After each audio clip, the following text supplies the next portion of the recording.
Welcome to Uplifting Humans, where we honor, empower, educate, and inspire the listener. I'm Cylindrin Buller, your host. Our returning guest is Cheung. He is a vision building storyteller. He embodies teachings from a long lineage of imagery masters, Taoist and Zen masters, Lao Tzu, and their teams, who came to him in 2016 to teach him and initiate him during many hours of dreamtime and deep meditation. He assists others in bringing forth non-dual dreams from the void, transforming imagery into practical milestones. Welcome, Chris. Thank you for having me back.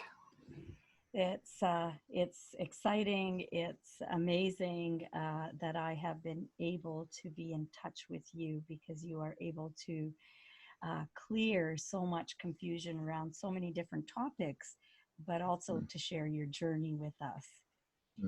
So, Chris, we were at a point where you were describing your darkroom retreat that you had attended. So if you want to pick up from that point and then just carry forward.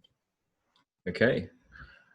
So I'm in my darkroom retreat, and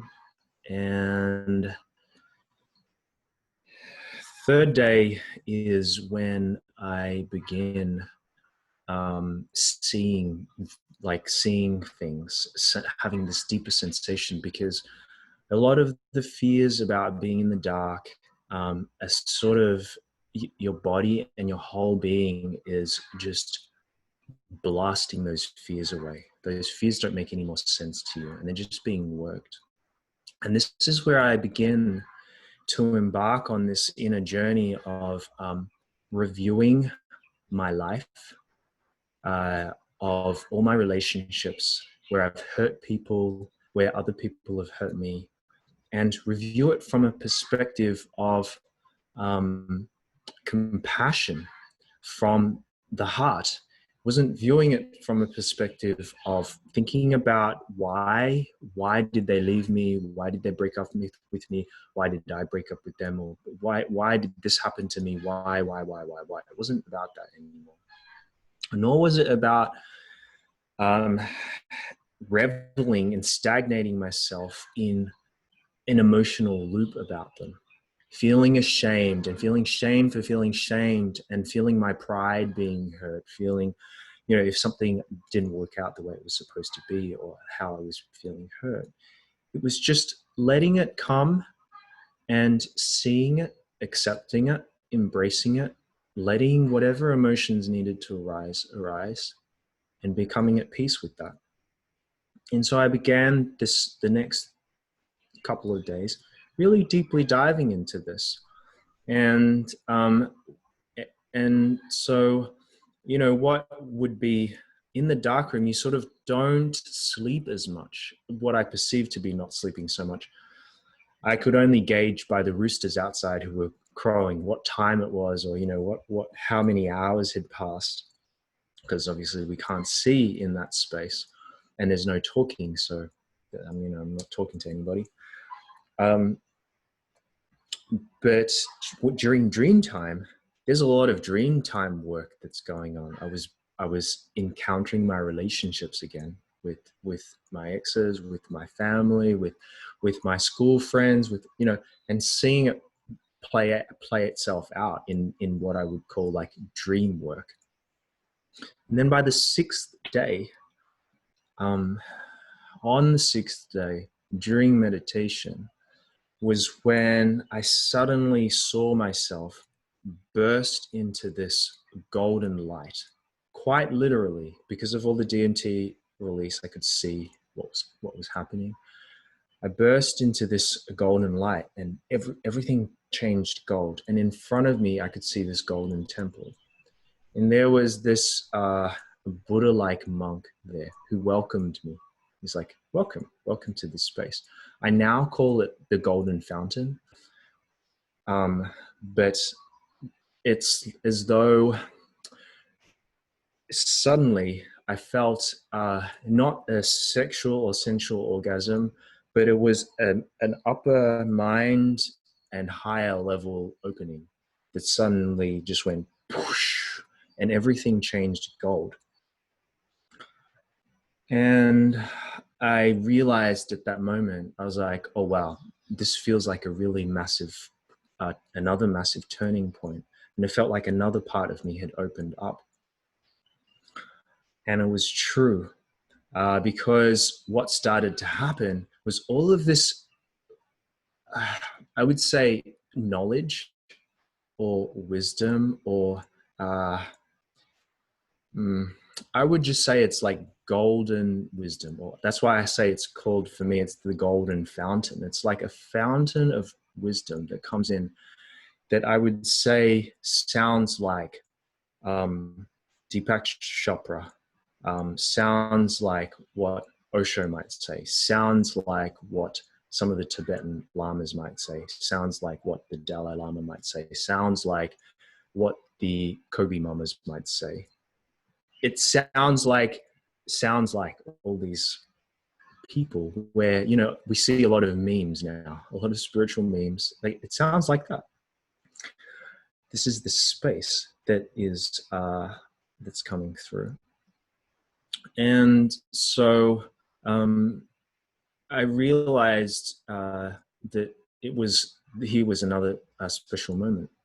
And actually, after the next 3 days were just largely about trying to integrate what this all meant from what is this? What is this experience? But rather than questioning it so much, okay, what am I getting? It's like opening up a massive download channel. It's like suddenly being changed from like a small bandwidth of you know, like your Wi-Fi is a bit slow. It's, you know, it's kind of like you've got a narrow channel to which you can download information. It's like 1 megabit per second. Suddenly it's opened up to like 100 or 200 or 1,000 megabits per second. And so suddenly there's all this information. There's like pressure that's building in my head too. It's having to clear itself out and make its way through my body. And it's like entirely, I can feel like it clearing out my spine. There's all this extra sensation that's going up and down my spine all the time. And this DMT that's getting released. Little did I know that after I came out of the dark room and I checked my messages from friends, I had friends, for instance, messaging me, and ex-girlfriends, who, when I checked back my logs that I had written, one of my friends said, Chris, you came to me in a dream and you were glowing golden. And I was like, who, like, why are you shimmering? She asked me, why in the dream? Why are you shimmering golden? What's going on? So apparently she had this whole dream, and it coincided with the exact day and time of that moment for me, as did a whole bunch of other people who were sending me messages that coincided with the exact same time that I wrote in my book, when that person appeared in my field and I started writing about them. And I was really actually channeling each person's story, their beyond Earth story as well. And I was writing all these things about each person. And as I was writing about them, these people would be messaging me on my phone at the exact same date and time that they were messaging me. And that's when I was like, whoa, we are all connected. I get it, because this is they're messaging me at random. They don't message, like, I wouldn't have spoken to some of my exes in like 2 years, for instance, and a random message appears at that date and time that I'm writing about them, for instance. So that's a bit of a side, but taking me on towards the end of the 9 days, by that stage, I was like, yeah, I'm happy to get out of here. I could have done 7 and I would have been happy, but you know, it's like, okay, cool. But coming out, everything that I saw was, all the colors were just liquid. It was like these liquid colors. Everything was like a wave. And I could see how, you know, science and physics says all colors are waves. They're not solid. They're just waving. And I'm like, Everything is a wave. I'm literally seeing it being a wave. And this is what they talk about when the assimilating back to the light is you kind of, it's a bit of adjusting. It's a bit of adjusting to the light again. Then when I came out, excuse me, what I found was I could barely string together 2 or 3 words. What I mean by that is like I would kind of put together a sentence on a message or whatever, and they just didn't feel true anymore. Like I would write and I would delete. I would write. I would delete. I would write 3 words and I'd delete, and I'd be like, this is silly. Like I can't write anything. The only people I could speak to were the people who just came out of the dark room.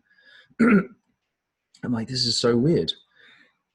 But what I found myself needing to do was with this new golden frequency that was like in my field, I found that I needed new words to put, new language, new literacy to put to this new feeling that was coming through.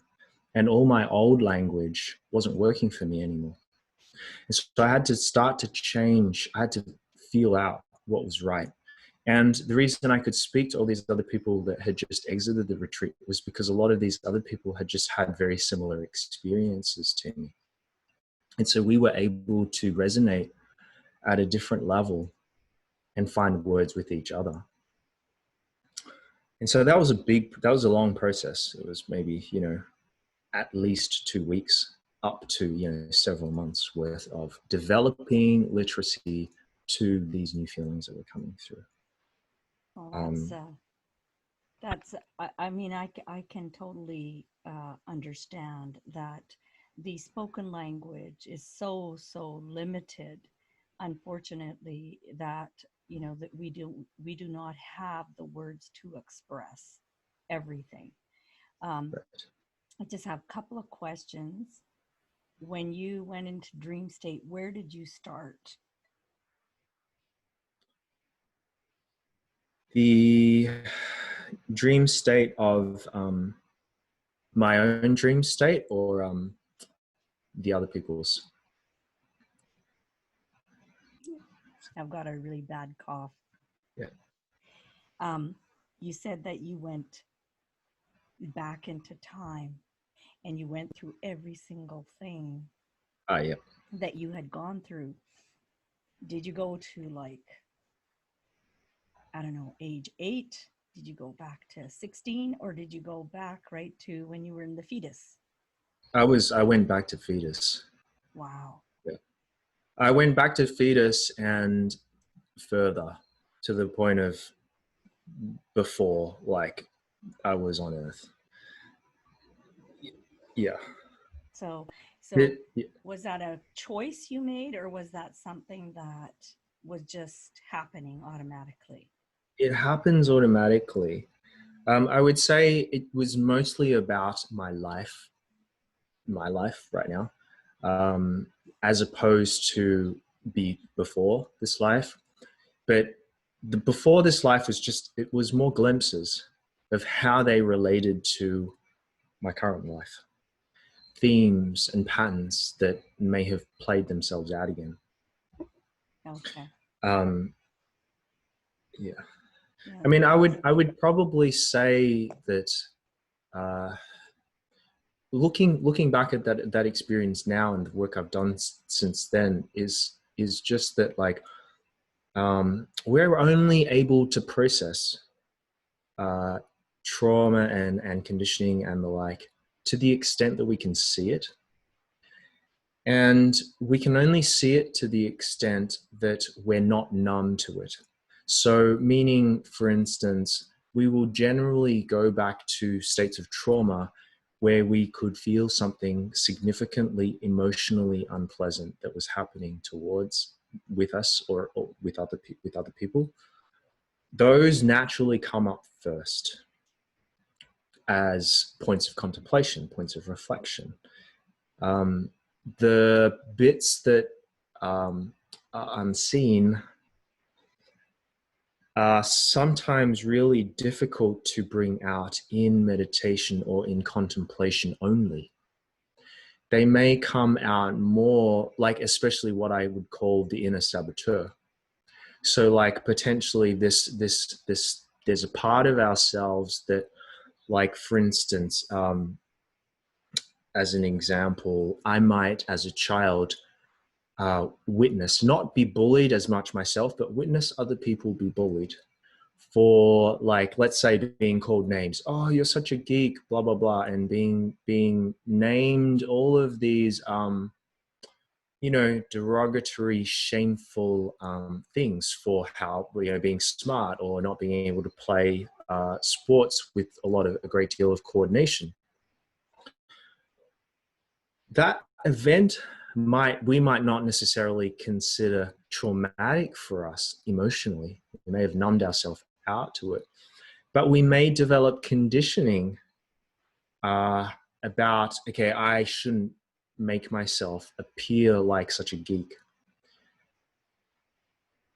because I might get targeted for bullying.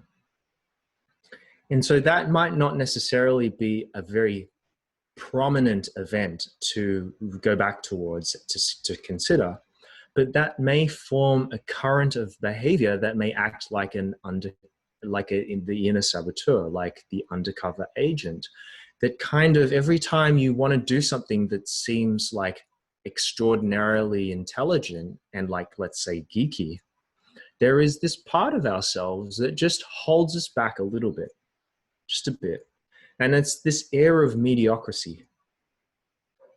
And the inner saboteur powers inner mediocrity. And it holds us back from really being our fullest potential. And it's those moments that potentially meditation and contemplation don't really bring to the forefront quite as much till we do other bits of work. Right, like the dark room retreat. Yeah. Yes, a dark room retreat. I think everyone's probably thinking, oh, I'd love to go on one. But the question is, if one needed to, like, you're there for 10 days, going to a washroom. If something's happening, you haven't had food, there's dehydration, there's this, that, and the other thing. Obviously, people in the audience are probably wondering, was it led, and how was that part of the retreat handled?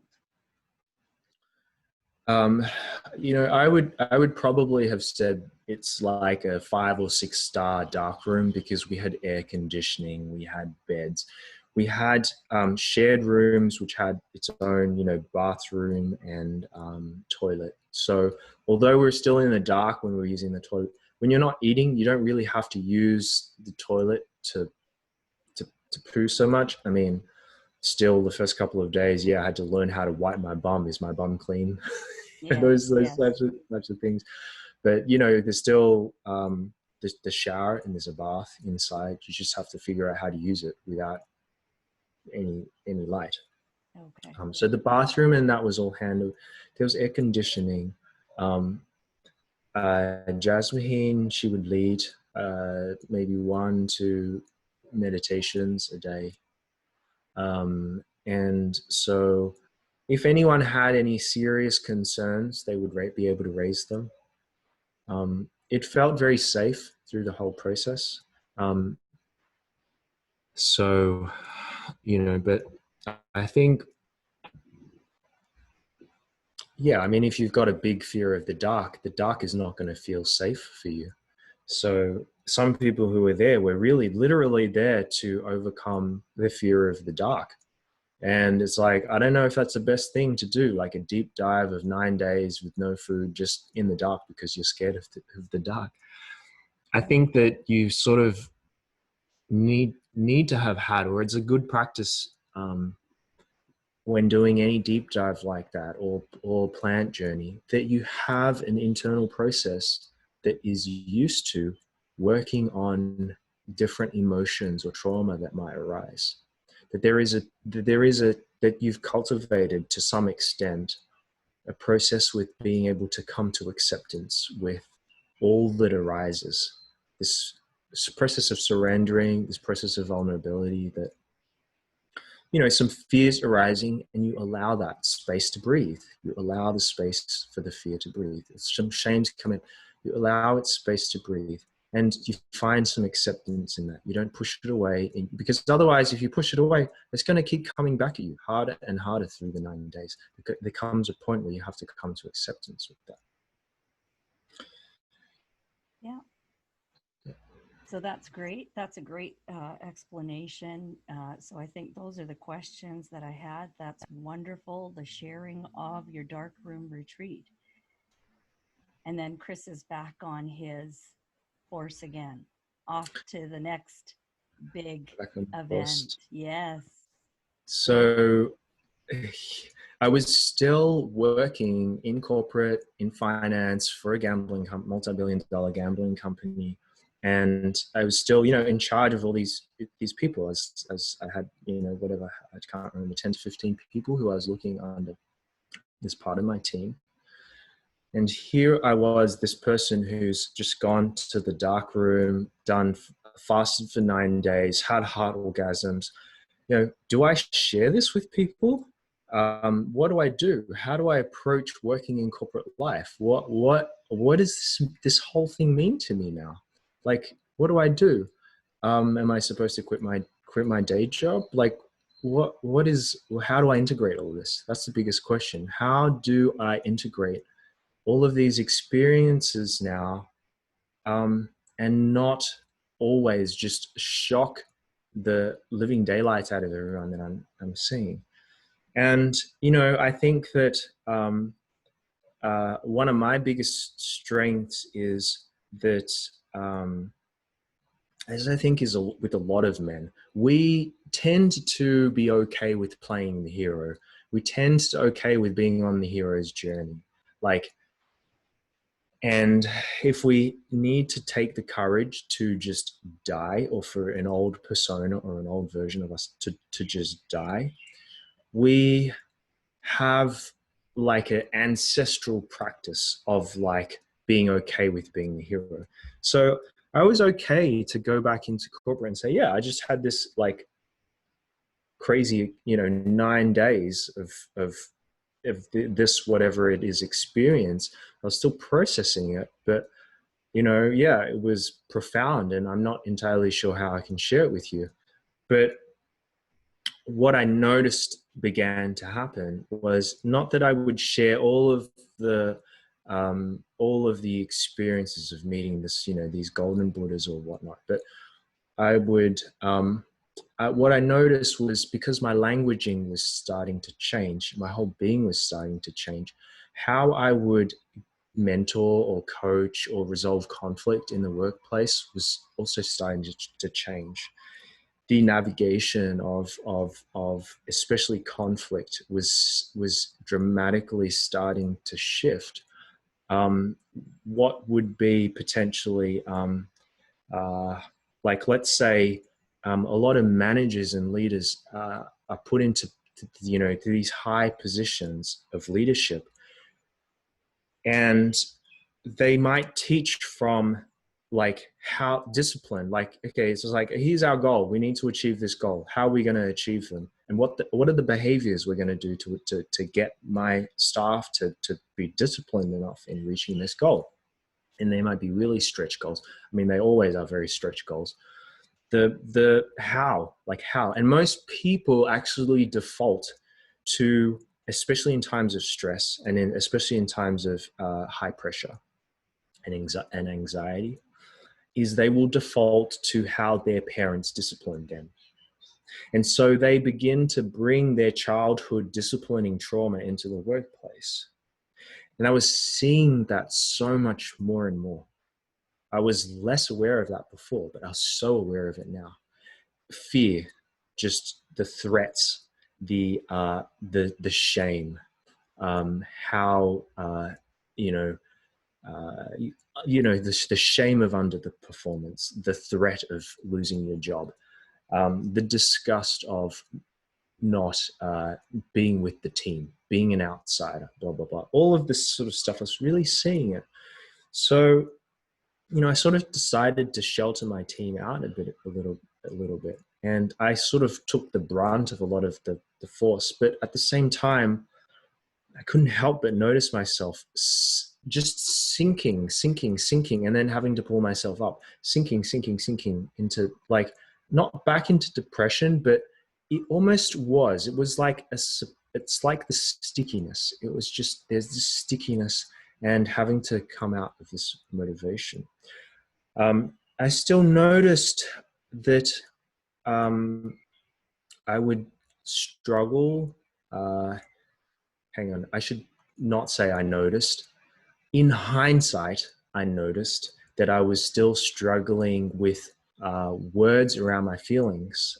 For me, my preference was just simply to go numb to them. I would just go into this Zen mode to, like, okay, I'm living temple life again, and this is amazing. I'm going to draw back on my experiences of like being in the dark room and being in the heart, and I'm going to go, and this is how I'm going to approach conflict. This is how I'm going to approach difficult situations that I'm choosing to be still working here and in this environment.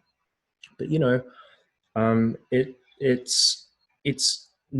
it's very disconnected from my emotions, highly disconnected. And this is what I would call spiritual bypassing, is an inability to, let's say, tap into our emotions to bring forth what they may be telling us. And in hindsight, I know now that was causing my stickiness. But so I began, just this path of trudging along, and I decided that I wanted to start, like, doing more plant journeys. I wanted to experience ayahuasca, because I wanted, although my body now was actually releasing a whole much more natural DMT, I wanted to see more visions. I wanted to see things day to day. I wanted to experience that experience in a day-to-day, situation. And so I microdosed on Hochuma for 4 months with the intention of integrating that heart medicine to my corporate world. And I remember walking to work, and I would literally see emojis on everybody's above here. I would be walking down the street and I would see emojis of how that person was feeling that day. Wow. And so what that medicine really does is it forces us not just to be in the heart, but really, really deep in it. And so, sorry, Chris, for interrupting. Yes. I know you mentioned what it was, but I wasn't. Was that ayahuasca or was that San Pedro? San Pedro. Yeah. Okay. And just for the listeners out there, there's other plant medicines as well, but I'm not familiar with all of them. But I do know of these two particular ones. So sorry, Chris, for interrupting, but okay. And so I really began this it was really, I would say, the next 2 years was about integrating these experiences and really amping up my connection to this the sixth sense in a more permanent way that didn't require the aid of a plant, just to have that happen for me naturally. And the reason I knew this afterwards, that one of the biggest reasons why I couldn't integrate this in a more permanent way was because For me, I feel, like I've said, intuition really comes from the heart. When it comes from the heart, we can actually really feel so deeply when someone else isn't in their heart or someone else is really hurting. It hurts us. There is this resonance that we really feel, that when we're sitting next to someone and they're really hurting, we're here, I can feel their hurt. And imagine sitting or walking down the street and there's all these people who are hurting because they're all living this robotic life, working in the city, etc.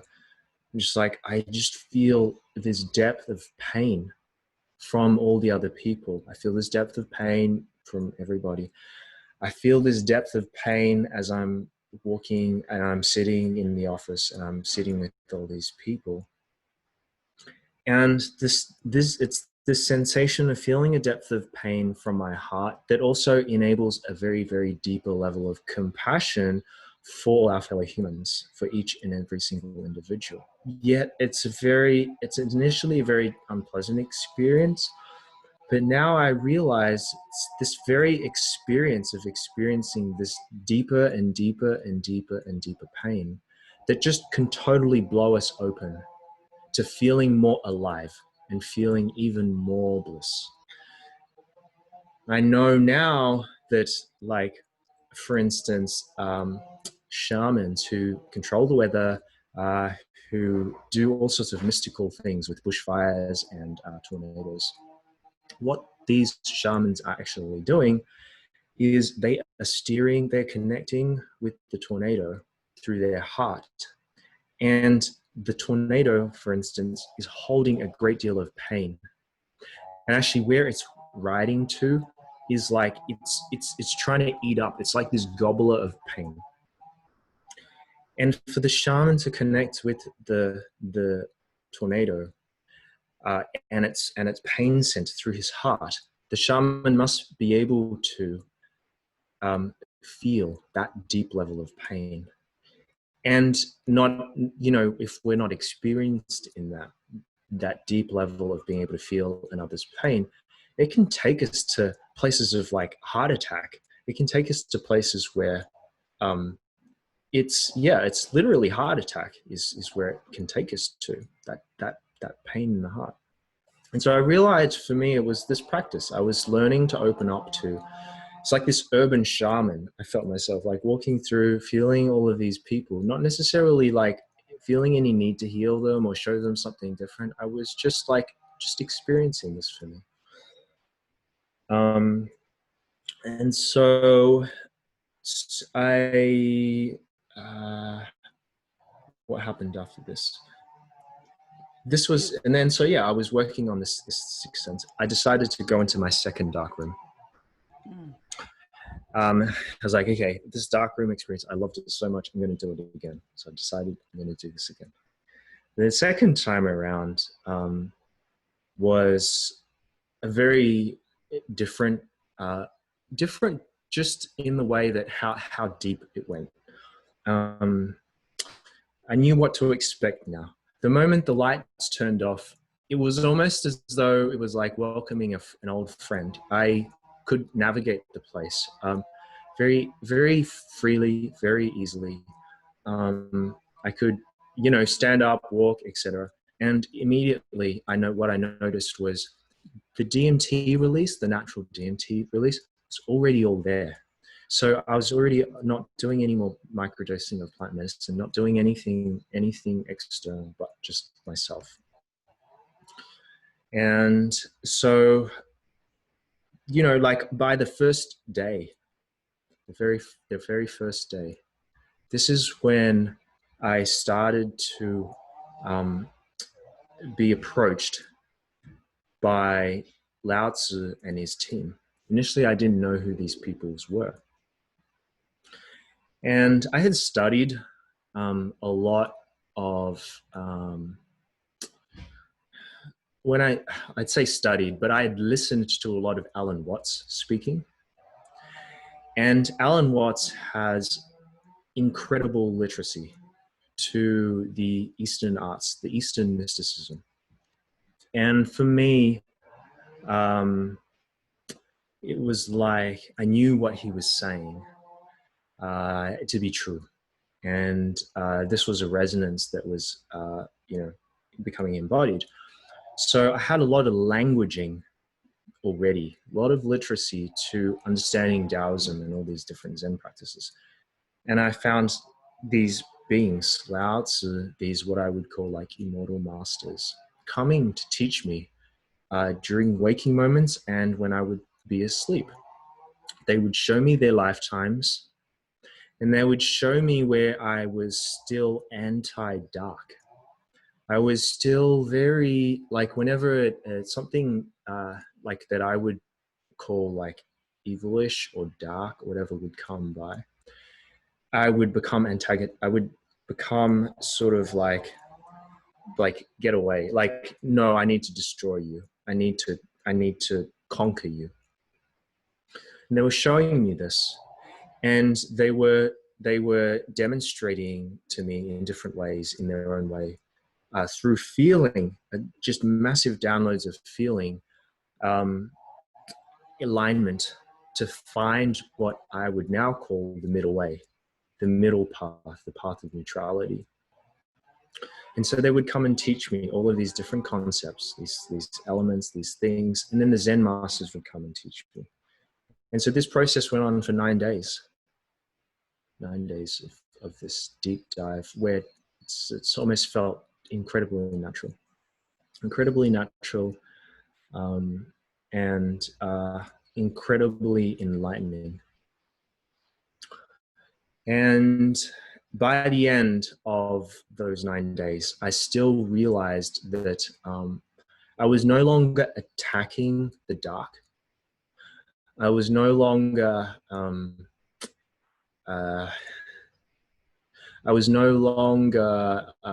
finding a need to conquer them or to destroy them.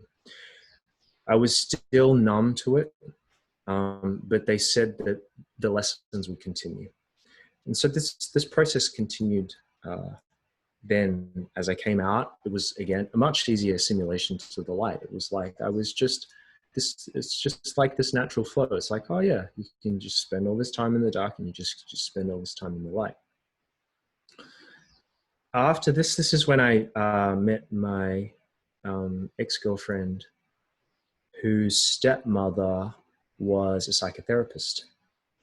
And she introduced me to this book. She's like, you're spiritually bypassing a lot. And I was like, I don't know what that means. So she introduced me to Robert Masters and his series of books on emotional intimacy and emotional literacy. And I knew I still had issues with even naming my emotions or feelings, because I'd be given a 2-page list of emotions and feelings, and I'm like, what do I have to do? Memorize all of these? It wasn't in my body. It wasn't a knowingness. So I read his books. I went to his men's group, and the very first group, I was just blown open, and I reconnected with my grief again for the first time. I realized that I had a lot of conditioning around my ability to cry and my ability to be intimate with my sadness. And it blew open a whole new door into what I would call emotional intimacy. I realized that I was navigating the heart without a connection to my gut. And that was limiting me. That was limiting my intuition. It was limiting what I could feel and sense in different people. It was limiting my ability to be an empath.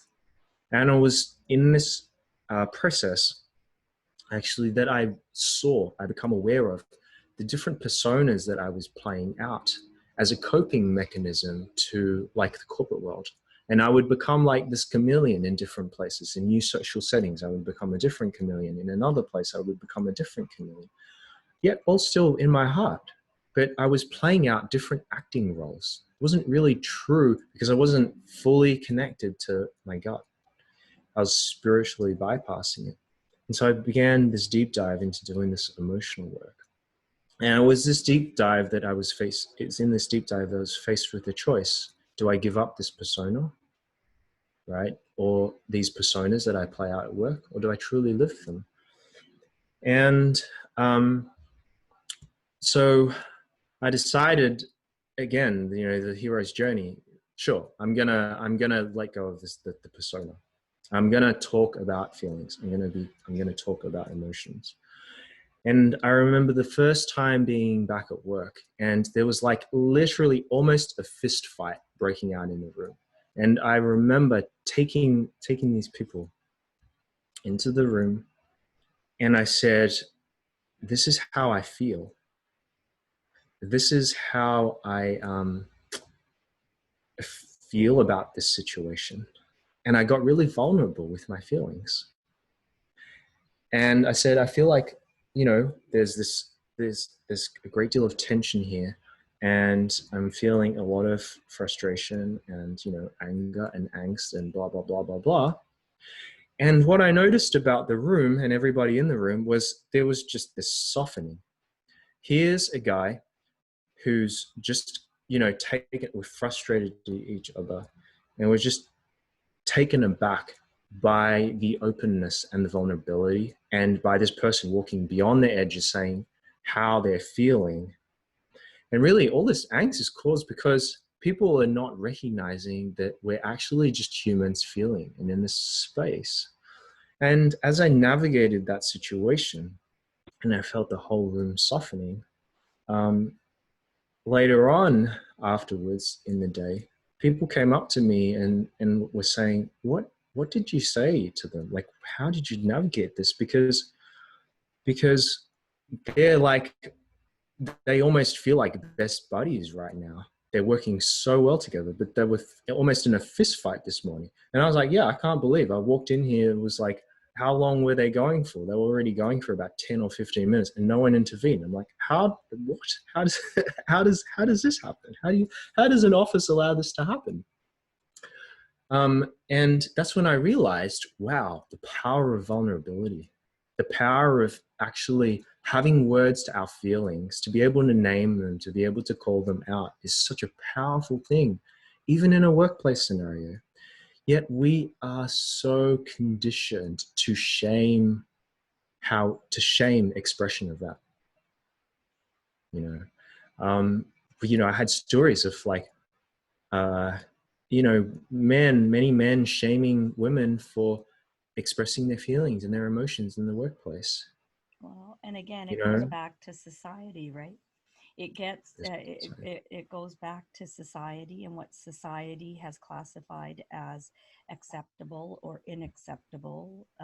This is predominantly how a male acts. This is how predominantly a female should act, or this is how you behave in a business environment, and this is how, and it goes on and on. And so, yeah, yeah, being vulnerable showed courage, and that's what I think is admirable, is that, the person who's able to look at a situation and put words to it and come from a place of, it doesn't matter on the receiving end if they get it or not. I'm just going to bare my soul. I'm going yeah, to be that person. And you know what? You're recognized and admired because you displayed the courage that is within each of us. And yet, each of us are not able to quite step into that yet. right, right. It does take a lot of courage to see that. And Yet, courage, if you look at the emotional chart of, where does courage fall? Courage is, you've got the negative emotions and you've got the positive emotions. And so it goes from, uh, probably, it goes guilt and shame, and it goes all the way up. Courage is the last, or I shouldn't say the last, it's the first positive step into the positive emotions. yeah, So, if you have anger, anger is good too, because anger will give you the fuel, the fire to keep going, keep going. But imagine now if you're so disempowered and so negative, and that you're sitting there in shame, which is one of the lowest of the low. It's very difficult to take someone who's been shamed to be pulled into anger. and Right. then imagine the journey from anger into courage. So That's right. yeah, so And thank you for that. Yeah. this is exactly the mechanics behind Robert's work with me um, in the men's circle, where I had to tap into that anger first, the anger of not being allowed to be myself in the workplace. And I could feel in that moment where, like, we had all these men standing in front of us who were acting to be other corporate leaders, boardroom directors, etc., and saying, what dark room? Shaming spirituality, shaming feelings, shaming emotions. And I was standing there and needing to tap into my courage to say, no, stop. And in that moment, it's a full-bodied, full breath stop, no, that I was able to tap into all the grief that was trapped there in, like, riding against the shame that you're talking about. It's in that very process of tapping back into what I call our fire or our anger, that it kind of blasts away all that shame and all that fear about stepping into our truth, into being who we really feel we are deep down inside, who we didn't even know we were. Yes. And that really was very pivotal. It's a very important piece of core work. I sense that, like, a lot of people in the spiritual community who might be listening to this podcast, who shame anger, who are still scared of it, it's that for me now, anger has a healthy and an unhealthy side. There's an unhealthy side of either reactivity or behaviors in the presence of any emotion. And it's how we choose to behave in that. The anger can be used to reclaim our sovereignty. Anger can be used to reclaim our truth. It can empower us to say no. But it has been used in such a non-heart-centered way, in such a non-empathetic way, to hurt us, to suppress us, to shun us. And it's this rediscovery that we can rediscover this fire within us to then spark passion, to spark bliss. And this is really what I noticed after that, was just the sense of something lifting, the sense of passion being reignited. It wasn't that it was just bliss anymore in my heart. It was a passion. It was this fiery sense. And I noticed really this fiery sense returning. Yes. Yes. So from that, and again, we definitely will have Chris back on the show. And for any of the listeners out there, he brings a wealth of knowledge, and for the two of us to come together, I think we could share quite a bit in Yeah. many different subject matters. So thank you for that, Chris. Sure. So I you've just done want your to add second, one more. yeah, Can I add one more thing about anger, sure. which I think is important? I had two kitties, and, like, I would still create at this point in time. I would create rules for them that they couldn't follow. Like, I would say, no jumping on the table, don't do this, don't do that. And the moment that they would do what I forbid them to do, I would get so angry. All of this anger would be unleashed onto this poor kitty. All this rage. And I'm like, where is this? What is it coming from? Where is this buildup of anger? I just, like, what's going on? What's wrong with me? I've done all of this work. I've spent so many thousands and thousands of dollars on all of this work, and yet I'm still so angry at times with my kitties. I had created all these conditions around when I was allowed to express anger. And it was that work that I did in unlocking the core of the anger, which was truly me not allowing myself to be myself, that then I found myself what was I doing? I didn't need to be angry at my kitties anymore. And all those conditions just suddenly flew away. I didn't care if they jumped here or that. I was like, do whatever you want. It was now this new ease because all those conditions that I had based on just could dissolve. Oh, that's beautiful. And I think that for anyone in the listening audience, you know, anger gets the bad rap for everything. But the key takeaway from what Chris has shared here is that to walk the middle ground is to understand that you must embrace the positive and the negative. You must embrace both sides of the spectrum because without it, it is not whole.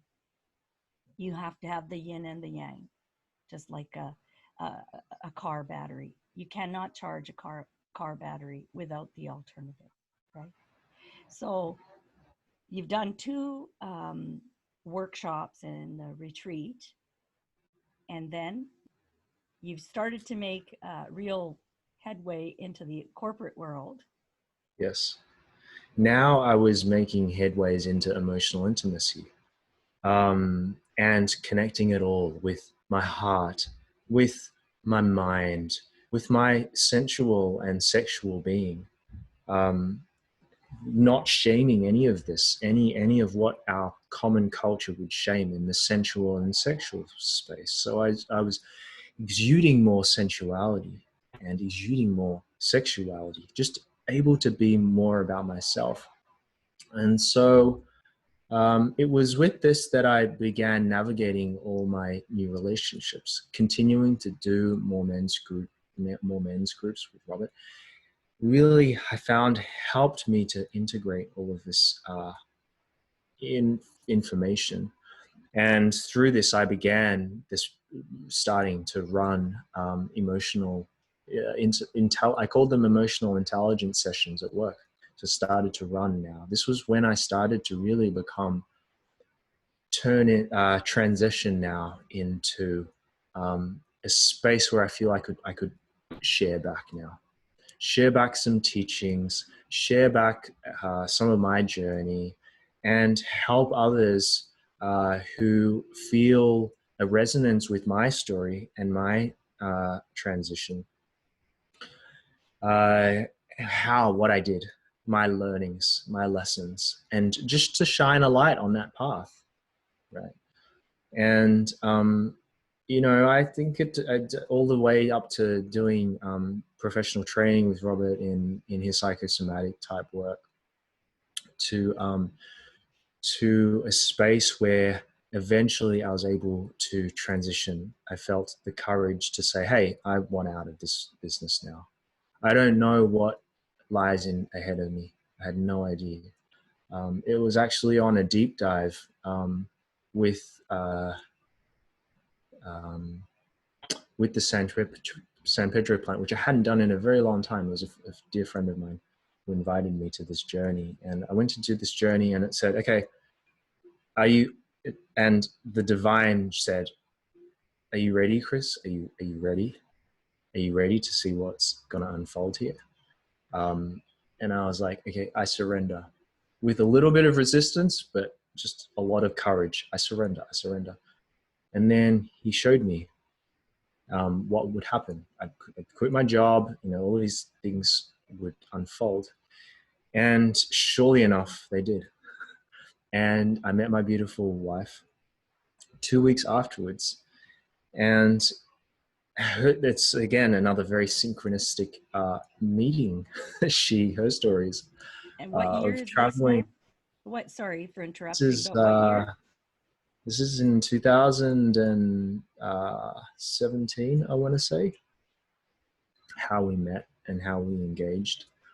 So synchronistically, you know, she was a backpacker coming down Australia, just happened to be in Sydney on the same time. And by this stage, I was already very tapped into that sixth sense. I'm able to like read all these things about people, about their life now and their past lives through what we call the acacia that resides in everybody's heart and runs through the spine and is connected with the earth record. The earth record of the acacia that we could read. And I met her, and I'm like, oh my goodness.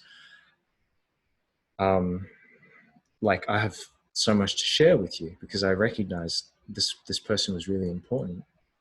And yeah, it was our first meetings that yeah, we really connected, and we started dating. And I shared with her, you know, I've been connecting with the spirit of this child who I've been in communication with since I was like 12, and her name is Aisha. And Marilyn, Araya, Marilyn also said, oh my goodness, are you serious? I've been connecting with this child since I was 4. At the time in 2017, we're like, whoa, that's really freaky. Like, how, what, like, and she's like, I feel like I'm being set up here. Like, yeah, I guess it could feel that way. And so just a whole series of synchronistic things, you know, just synchronicity unfolds. What do I mean by synchronicity? There's this flow of like, you're in the, you're never not in the right place. You're always in the right place, but we are always trying to resist increasing our natural flow towards states of more bliss, states of more passion, states of more spark. There's this always attempt to resist it, to stop that flow in that direction. And when you say something like, okay, I just surrender to whatever this divine purpose is, it often leads us to such amazing experiences, and it has rewarded me time and time and time again. And that's called stepping out of the way. Stepping out of the way, exactly. Yeah. Getting out of the way of yourself. Yes. Just yes. Allow things to be. Sure, the fears might come up. Okay, what are you going to do about money now, Chris? What are you going to do about this? What are you going to do about a home? What are you going to do? All of these fears that arise, that we learn to become still intimate with, but allowing it to just be and staying out of the way. Doesn't mean that a lot of people ask me, what's the difference between then manifesting something or having, you know, a sense of purpose or something to do in this life versus, say, just, you know, like being very transient and just, I don't know what's going to happen or whatever. It's that it takes a slightly different form. It's like for me, manifesting is like imagining in great detail the vision, imagery of exactly where you want your life to be, or how you would want, not how you would want, but what you would like your life experience to be, and in great detail. And you just put it out there as a prayer or an intention to the universe, and then you let it go.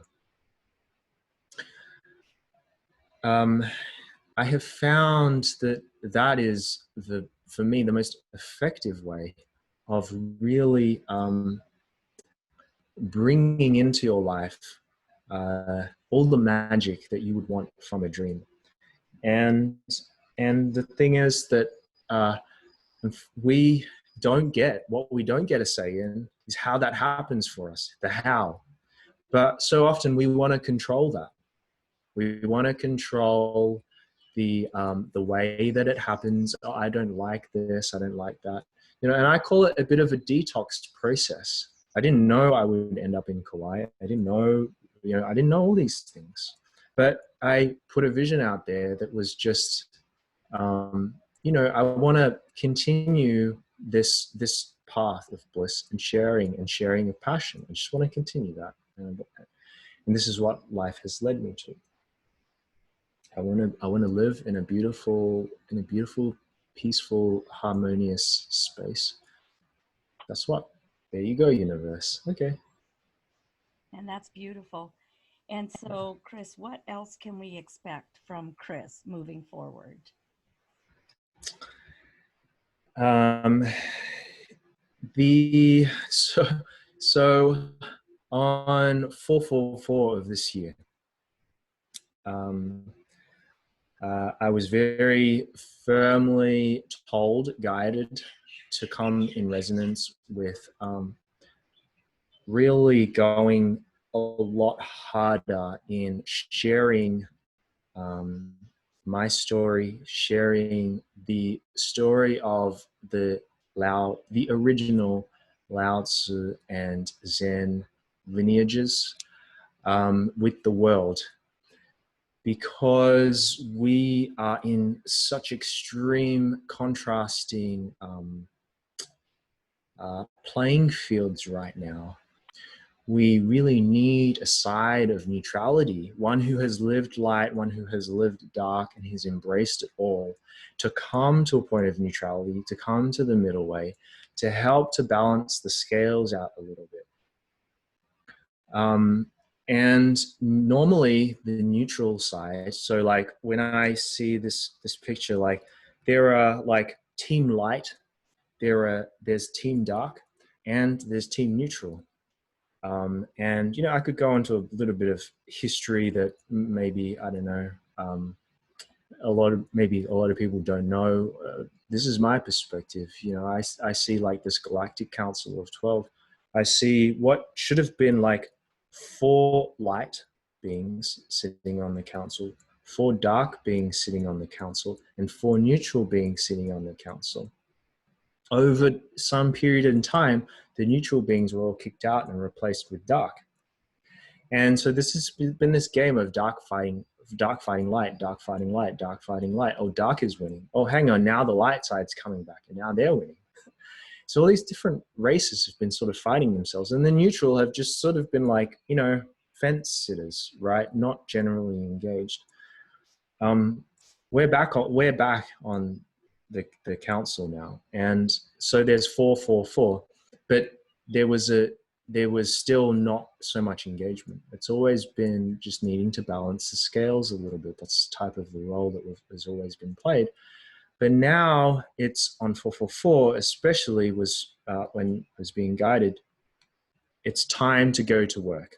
So my sense of it is that a lot of other people like myself in these spaces are now starting to get to work, starting to engage and share themselves more publicly, so that we can kind of not, I want to say balance the scales, but I also want to say like it's like we reach our hands out and it's like connecting. It's like, you know, some people say a rainbow bridge between the afterlife and the earthly life. I say it's a bit more like a bridge, a connecting bridge that sort of keeps us all joined together.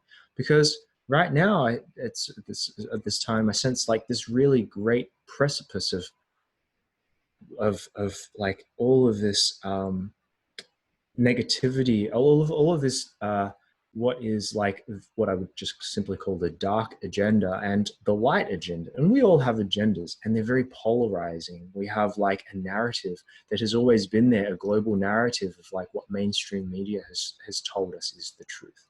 We've always had this mainstream narrative. And now we have this conspiracy narrative. And I just call it conspiracy, not in a shaming way, but just simply the fact that that's the line and the thread that we commonly know it as. So there is this dark narrative now, and there is this light narrative now, and humanity now finds itself in this tussle between the two. Which one am I going to believe? And it's like a war of beliefs right now. People finding which side am I going to take in this whole virus thing? What's true? Is it man-made? Is it not? Is it this? Is it this? And the thing about team neutral is what we say is, it doesn't matter. That's the question we ask to people. Does it really matter?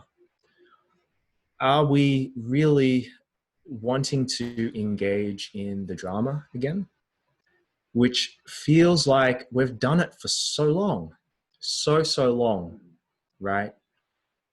Or can we find another way? Is there a middle ground here that, okay, we get the whole thing's not working. It doesn't matter how it's not working. It doesn't matter if it's 5G. It doesn't matter if it's like Wi-Fi or technology or AI or this or that or man-made viruses. It doesn't matter. What do we want to create new?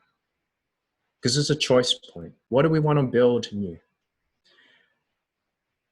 The past is the past. We can go heal it in our own time. We don't have to necessarily heal it by saying our truth is more right than other people's truth.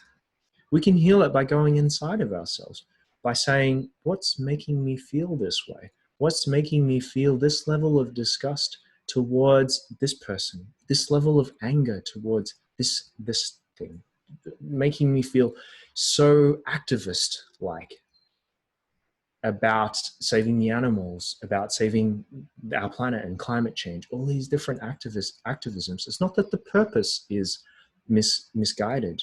It's that the place that it comes from a wound that we haven't addressed. This is what I call the shadow. This is what I call like inner work.